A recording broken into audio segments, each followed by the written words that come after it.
First tip ಅಂತ ಹೇಳಿದ್ರೆ ನೀವು ಪ್ರಾಜೆಕ್ಟ್ಸ್ ಗಳನ್ನು ಬಿಲ್ಡ್ ಮಾಡಬೇಕು. ಸೊ ಹಲವಾರು ಪ್ರಾಜೆಕ್ಟ್ಸ್ ಗಳನ್ನು ಬಿಲ್ಡ್ ಮಾಡಿ, ಡೈಲಿ ಒಂದೊಂದು ಪ್ರಾಜೆಕ್ಟ್ ಅನ್ನು ಆಗೋದಾದ್ರೆ ಬಿಲ್ಡ್ ಮಾಡಿ, ಇಲ್ಲಾಂದ್ರೆ ಅಟ್ಲೀಸ್ಟ್ ವೀಕ್ಲಿ ಒಂದು 2 ಪ್ರಾಜೆಕ್ಟ್ ಅಂತ ಬಿಲ್ಡ್ ಮಾಡಿ. ಸಣ್ಣ ಸಣ್ಣ ಪ್ರಾಜೆಕ್ಟ್ಸ್ ಗಳನ್ನು ಬಿಲ್ಡ್ ಮಾಡಿ. ಈ ಪ್ರಾಜೆಕ್ಟ್ಸ್ ಗಳನ್ನು ಬಿಲ್ಡ್ ಮಾಡಿದ್ರೆ ನಿಮ್ಗೆ ಎಂತ ಆಗ್ತದೆ ಅಂತ ಹೇಳಿದ್ರೆ ನಿಮ್ಗೆ ಕಾನ್ಫಿಡೆನ್ಸ್ ಬರ್ತದೆ. ಈ ಕಾನ್ಫಿಡೆನ್ಸ್ ಎಂಬುದು ನಿಮ್ಗೆ ಜಾಬ್ ಸಿಗುದಾಗ್ಲಿ, ಫ್ರೀಲಾನ್ಸಿಂಗ್ ಮಾಡೋದಾಗ್ಲಿ, ಅಥವಾ ನಿಮ್ಮ ಲೈಫ್ ಅಲ್ಲಿ ಎಂತ ಮಾಡುದೇ ಆಗಿರ್ಲಿ, ನಿಮ್ಗೆ ಈ ಕಾನ್ಫಿಡೆನ್ಸ್ ಅಗತ್ಯವಿದೆ. ಈ ಕಾನ್ಫಿಡೆನ್ಸ್ ನಿಮ್ಗೆ ಯಾವಾಗ ಬರ್ತದೆ ಅಂತ ಹೇಳಿದ್ರೆ ನೀವು ಪ್ರಾಜೆಕ್ಟ್ ನಿಮ್ಮಷ್ಟಕ್ಕೆ ಬಿಲ್ಡ್ ಮಾಡಿದ್ರೆ ನಿಮ್ಗೆ ಈ ಕಾನ್ಫಿಡೆನ್ಸ್ ಬರ್ತದೆ. ಸೊ ಹಾಗಾಗಿರೋದ್ರಿಂದ ನೀವು ಪ್ರಾಜೆಕ್ಟ್ಸ್ ಅನ್ನು ಹೆಚ್ಚು ಬಿಲ್ಡ್ ಮಾಡಿ. ಸೆಕೆಂಡ್ ಟಿಪ್ ಅಂತ ಹೇಳಿದ್ರೆ ನೀವು ಡೈಲಿ ಕೋಡ್ ಮಾಡಬೇಕು. ಈಗ ನಾನು ಪ್ರಾಜೆಕ್ಟ್ಸ್ ಅನ್ನು ಬಿಲ್ಡ್ ಮಾಡ್ಲಿಕ್ಕೆ ಹೇಳಿದೆ, ಬಟ್ ಪ್ರಾಜೆಕ್ಟ್ಸ್ ಅಂತ ಹೇಳಿದ್ರೆ ತುಂಬಾ ದೊಡ್ಡದಿರ್ತದೆ, ಒಂದು 2-3 ಡೇಸ್ ಆಗ್ಬಹುದು ಅದು ಮಾಡ್ಲಿಕ್ಕೆ, ಮತ್ತೆ ಅದ್ರಲ್ಲಿ ನೀವು ಗ್ಯಾಪ್ಸ್ ತಗೊಳ್ಬಹುದು, ತೊಂದರೆ ಇಲ್ಲ. ಬಟ್ ನಾನು ಈಗ ಎಂತ ಹೇಳ್ತಿದ್ದೇನೆ ಅಂತ ಹೇಳಿದ್ರೆ ಕೋಡ್ ಅನ್ನು ನೀವು ಡೈಲಿ ಮಾಡಬೇಕು. ಸೊ ಈ ಕೋಡ್ ಡೈಲಿ ಯಾವ ರೀತಿ ಮಾಡಬಹುದು, ನಿಮ್ಗೆ ಈಗ ಒಂದು ಕಾನ್ಸೆಪ್ಟ್ ಇರ್ತದೆ, ಆ ಕಾನ್ಸೆಪ್ಟ್ಸ್ ನಿಮ್ಗೆ ಕಲ್ತಿರುವುದಿಲ್ಲ ನೀವು. ಸೊ ಆ ಕಾನ್ಸೆಪ್ಟ್ ಅನ್ನು ಕಲ್ತು ಅದ್ರಲ್ಲಿ ನೀವು ಕೋಡ್ ಮಾಡಿ. ಒಂದು half an hour ಆದ್ರೂ ಸಹ ತೊಂದರೆ ಇಲ್ಲ, ಅಟ್ಲೀಸ್ಟ್ ಒಂದಾದ್ರೂ ಕೋಡ್ ಮಾಡ್ಬೇಕು ನೀವು ಎಂತಾದ್ರೂ ಒಂದು ಪ್ರಾಕ್ಟೀಸ್ ಮಾಡ್ಲಿಕ್ಕೆ. ಮೇ ಬಿ ಕಾಂಪಿಟೇಟಿವ್ ಪ್ರೋಗ್ರಾಮಿಂಗ್ ಇರ್ಲಿ,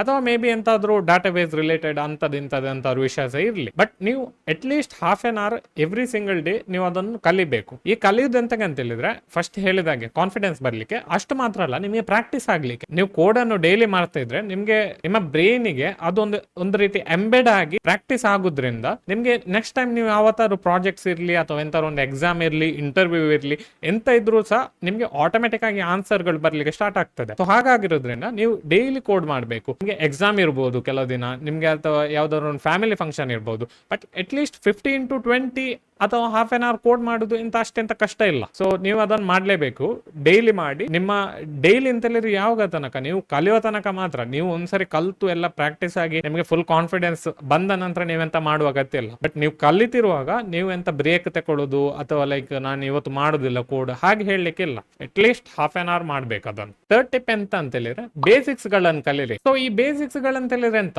ನೀವೀಗ ಒಂದು ಲ್ಯಾಪ್ಟಾಪ್ ಇರ್ತದೆ, ಆ ಲ್ಯಾಪ್ಟಾಪ್ ಅಲ್ಲಿ ಯಾವ ರೀತಿ ಸಾಫ್ಟ್ವೇರ್ ಗಳನ್ನು ಇನ್ಸ್ಟಾಲ್ ಮಾಡಬಹುದು, ಯಾವ ರೀತಿ ನಿಮ್ಮ ಕೋಡಿಂಗ್ ಎನ್ವೈರನ್ಮೆಂಟ್ ಅನ್ನು ಸೆಟಪ್ ಮಾಡಬಹುದು. ಈಗ ಕೆಲವರು ಈವನ್ VS ಕೋಡ್ ಅಂತ ಇನ್ಸ್ಟಾಲ್ ಮಾಡಿರುವುದಿಲ್ಲ ಕೋಡ್ ಮಾಡುವಾಗ, ಯಾವ್ದಾದ್ರು ಬೇರೆ IDE ಅಥವಾ ಯಾವ್ದಾದ್ರು ಸಿಂಪಲ್ ನೋಟ್ ಪ್ಯಾಡ್ ಅಂತದೆಂತಾದ್ರು ಯೂಸ್ ಮಾಡ್ತಾರೆ. ಸೊ ಅದು ತುಂಬಾ ಕೆಟ್ಟದ್ದು ವಿಷಯ. ನೀವು ಆದಷ್ಟು VS ಕೋಡ್ ಅಥವಾ ಯಾವ್ದು ಕರೆಕ್ಟ್ ಆಗಿ ಮಾರ್ಕೆಟ್ ಅಲ್ಲಿ ಹಿಂದೆ ಅಂತ ಎಡಿಟರ್ಸ್ ಗಳನ್ನೇ ನೀವು ಕಲಿಬೇಕು. ಎಂತಕಂತ ಹೇಳಿದ್ರೆ ನೀವು ಅದನ್ನು ಕಲ್ತ್ರೆ ನೀವು ಈಗ ಜಾಬಿಗೆ ಹೋಗುವಾಗ, ಯಾವಾಗಾದ್ರೂ ಒಂದು ಗ್ರೂಪ್ ಪ್ರಾಜೆಕ್ಟ್ ಅಲ್ಲಿ ವರ್ಕ್ ಮಾಡ್ತಿರುವಾಗ, ಅವಾಗ ಅವರಿಗೆ ಸಹ ಸುಲಭ. ಇಲ್ಲದಿದ್ರೆ ನೀವು ಯಾವ್ದಾದ್ರು ಒಂದು ಬೇರೆ ಸಾಫ್ಟ್ವೇರ್ ಯೂಸ್ ಮಾಡೋದು, ಅವರಿಗೆ ಬೇರೆ ಕಾಂಪ್ಲೆಕ್ಸ್ ಆಗಿ ಅವ್ರು ಯಾವ್ದಾದ್ರು ಬೇರೆ ಸ್ಟ್ಯಾಂಡರ್ಡ್ ಸಾಫ್ಟ್ವೇರ್ ಯೂಸ್ ಮಾಡೋದು, ಹಾಗೆ ಮಾಡಿದ್ರೆ ತುಂಬಾ ಕಷ್ಟ ಆಗ್ತದೆ. ಸೊ ಬೇಸಿಕ್ ಆಗಿರೋ ಟೂಲ್ ಗಳನ್ನು ನೀವು ಕಲಿಬೇಕು.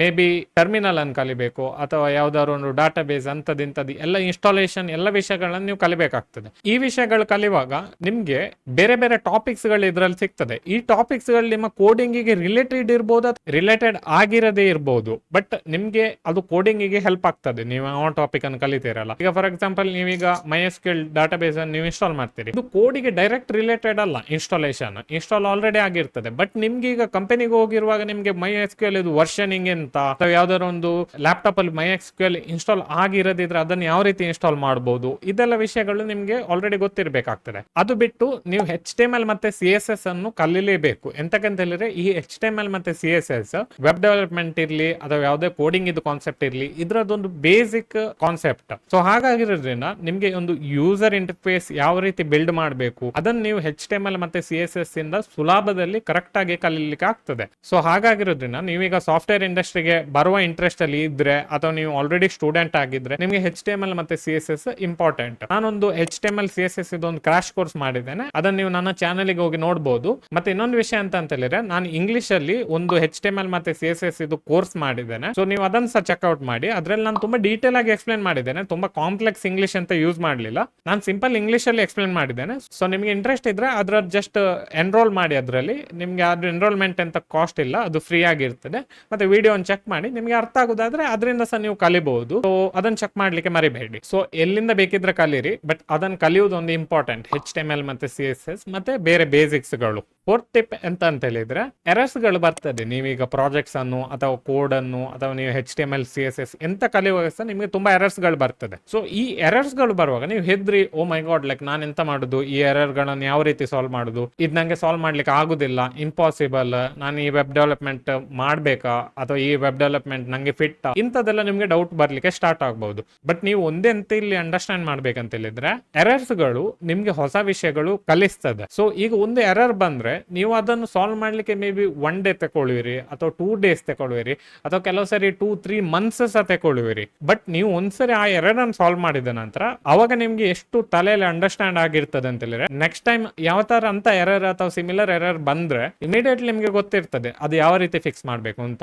ಅದೇ ರೀತಿ ಇದನ್ನ ನೀವು ಯಾರು ಸಹ ನಿಮ್ಗೆ ಕಲಿಸ್ಲಿಕ್ಕೆ ಆಗುದಿಲ್ಲ. ನೀವು ನಿಮ್ಮಷ್ಟು ಎರರ್ಸ್ ಗಳನ್ನು ನೋಡಿ ಆ ಎರರ್ ಅನ್ನು ಸಾಲ್ವ್ ಮಾಡಿ ಅದನ್ನು ಫಿಕ್ಸ್ ಮಾಡುವ ಸ್ಕಿಲ್ ಉಂಟಲ್ಲ, ಇದು ಒಂದು ಹೈಯೆಸ್ಟ್ ಇಂಪಾರ್ಟೆಂಟ್ ಸ್ಕಿಲ್. ಈಗ ನೀವು HTML CSS ಆಗಿರ್ಲಿ ಅಥವಾ ಬೇರೆ ಯಾವ್ದಾದ್ರು ಕಾನ್ಸೆಪ್ಟ್ ಆಗಿರ್ಲಿ ನನ್ನ ಕೋರ್ಸ್ ಒಂದ್ಸರಿ ಮಾಡಿ ಅದನ್ನು ಕಲಿತೀರಿ. ಮತ್ತೆ ನೆಕ್ಸ್ಟ್ ಇನ್ನು ಕಲಿಯೋದು ಹೇಗೆ, ಇನ್ನು ಹೇಗೆ ನಿಮ್ಮ ಡೆವಲಪ್ಮೆಂಟ್ ಅನ್ನು ಅಥವಾ ಸ್ಕಿಲ್ಸ್ ಅನ್ನು ಹೆಚ್ಚು ಮಾಡುದು. ನೀವು ಸ್ಕಿಲ್ಸ್ ಅನ್ನು ಹೆಚ್ಚು ಮಾಡುದು ಹೇಗೆ ಅಂತ ಹೇಳಿದ್ರೆ ನೀವು ಎರರ್ ಗಳನ್ನು ನೋಡಿ ಆ ಎರರ್ ಗಳನ್ನು ಯಾವ ರೀತಿ ಫಿಕ್ಸ್ ಮಾಡುದು ಅಥವಾ ಬೇರೆ ಬೇರೆ ಎರರ್ ಗಳಲ್ಲಿ ಯಾವ ರೀತಿ ಅದನ್ನು ಹ್ಯಾಂಡಲ್ ಮಾಡ್ಲಿಕ್ಕೆ ಆಗ್ತದೆ, ಈ ಎಲ್ಲ ವಿಷಯಗಳಿಂದಲೇ ನೀವು ಕಲ್ತು ಬೆಳಿತೀರಿ ಇನ್ನೂ ಸಹ. ಮತ್ತೆ ಎರರ್ಸ್ ಗಳು ತುಂಬಾ ಇದ್ರೆ ನೀವು ಅದನ್ನು ಗೂಗಲ್ ಅಲ್ಲಿ ಸರ್ಚ್ ಮಾಡುದಿರ್ಲಿ ಅಥವಾ ಚಾಟ್ GPT ಹತ್ರ ಕೇಳುದಾಗಿರ್ಲಿ ಅಥವಾ ನಿಮ್ಮ ಫ್ರೆಂಡ್ಸ್ ಹತ್ರ ಕೇಳುದಾಗಿರ್ಲಿ, ಹೀಗೆ ನೀವು ಹಲವಾರು ರೀತಿ ಸಹ ಸಾಲ್ವ್ ಮಾಡಬಹುದು. ಬಟ್ ನೀವು ನಿಮ್ಮಷ್ಟಕ್ಕೆ ಸಾಲ್ವ್ ಮಾಡಿದ್ರೆ ಬೆಸ್ಟ್.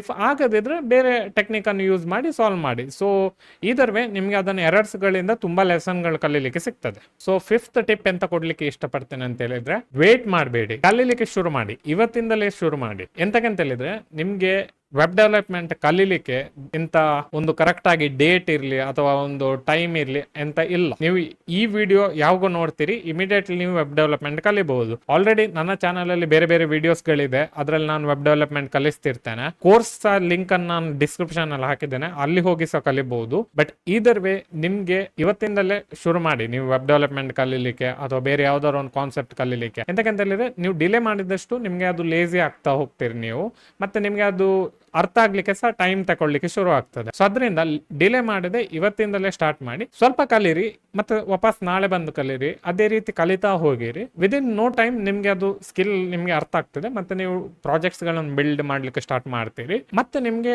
ಯಾವ್ದು ವೆಬ್ ಡೆವಲಪ್ಮೆಂಟ್ ಜಾಬ್ಗೆ ಅಥವಾ ಸಾಫ್ಟ್ವೇರ್ ಇಂಡಸ್ಟ್ರಿಯಲ್ ಜಾಬ್ಗೆ ಸಹ ಅಪ್ಲೈ ಮಾಡ್ಲಿಕ್ಕೆ ಆಗ್ತದೆ. ನಿಮಗೆ ಆ ಕಾನ್ಫಿಡೆನ್ಸ್ ಬರ್ತದೆ, ಓಕೆ ನಂಗೆ ಇದು ಹೇಗೆ ಅಂತ ಮಾಡ್ಲಿಕ್ಕೆ ಗೊತ್ತುಂಟು, ಸೊ ನಾನು ಯಾವ ಕಂಪನಿಗೆ ಹೋಗಿ ಸಹ ಇಂಟರ್ವ್ಯೂ ಕೊಡ್ಲಿಕ್ಕೆ ಆಗ್ತದೆ. ಸೊ ಅದರಿಂದಾಗಿ ನೀವು ಕಲೀಲಿಕ್ಕೆ ಶುರು ಮಾಡಿ, ಇವತ್ತೇ ಕಲೀಲಿಕ್ಕೆ ಶುರು ಮಾಡಿ. ಸೊ ಅಷ್ಟೇ ಹೇಳಿ ನಾನು ಈ ವಿಡಿಯೋ ನೆನ್ ಮಾಡ್ತಿದ್ದೇನೆ. ನಿಮ್ಗೆ ಈ ವಿಡಿಯೋ ಇಷ್ಟ ಆದ್ರೆ ಲೈಕ್ ಕೊಡಿ ಮತ್ತೆ ಸಬ್ಸ್ಕ್ರೈಬ್ ಮಾಡ್ಲಿಕ್ಕೆ ಮರಿಬೇಡಿ. ನೆಕ್ಸ್ಟ್ ವಿಡಿಯೋದಲ್ಲಿ ಸಿಗೋಣ. ಬಾಯ್.